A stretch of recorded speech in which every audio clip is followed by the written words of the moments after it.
ನಮಸ್ಕಾರ ವೀಕ್ಷಕರೇ, ನಾನು ನಿಮ್ಮ ಆಸ್ಟ್ರೋ ತಾರಿಣಿ ಮಾತಾಡ್ತಾ ಇರೋದು. ಈ ದಿನ ಕುಂಭರಾಶಿ ಮತ್ತು ಕುಂಭಲಗ್ನದ ಬಗ್ಗೆ ಮಾತಾಡ್ತೀನಿ. ಯಾರ್ಯಾರು ಕುಂಭರಾಶಿ ಕುಂಭಲಗ್ನದವರು ಇದ್ದೀರೋ ದಯವಿಟ್ಟು ಈ ಕೊನೆವರೆಗೂ ಈ ವಿಡಿಯೋವನ್ನು ನೋಡಿ, ತುಂಬ ಒಳ್ಳೆಯದಾಗುತ್ತೆ. ಹಾಗೆ ಈ ಕುಂಭರಾಶಿ ಕುಂಭಲಗ್ನದವರು ಬಾವಿ ನೀರಲ್ಲಿ ಸ್ನಾನವನ್ನು ಮಾಡಬಾರ್ದು ರೀ. ನೀವು ಬಾವಿ ನೀರಲ್ಲಿ ಸ್ನಾನ ಮಾಡೋದ್ರಿಂದ ತೊಂದರೆಗಳಾಗುತ್ತೆ. ಹಾಗೆ ಬಾವಿ ನೀರಲ್ಲಿ ಈಜಾಡೋದನ್ನು ಕೂಡ ನೀವು ಮಾಡಬೇಡಿ.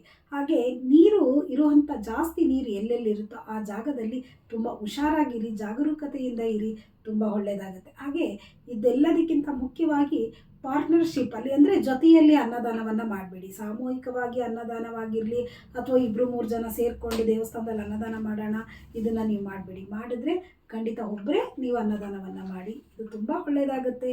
ಹಾಗೆ ನೀವು ಊಟ ಮಾಡೋದಕ್ಕಿಂತ ಮುಂಚೆ ಕಾಗೆಗಳಿಗೆ ಒಂದಿಡಿ ಅನ್ನವನ್ನು ಹಾಕಿ ಊಟ ಮಾಡಿ. ಯಾರು? ಕುಂಭರಾಶಿ ಕುಂಭಲಗ್ನದವರು. ಇದರಿಂದ ತುಂಬ ಒಳ್ಳೆಯದಾಗುತ್ತೆ.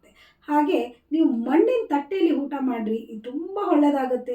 ಯಾರ್ಯಾರು ಕುಂಭರಾಶಿ ಕುಂಭಲಗ್ನದವರಿದ್ದೀರೋ ಮಣ್ಣಿನ ತಟ್ಟೆಯಲ್ಲಿ ಊಟ ಮಾಡೋದ್ರಿಂದ ತುಂಬ ಒಳ್ಳೆಯದಾಗುತ್ತೆ. ಧನ್ಯವಾದಗಳು.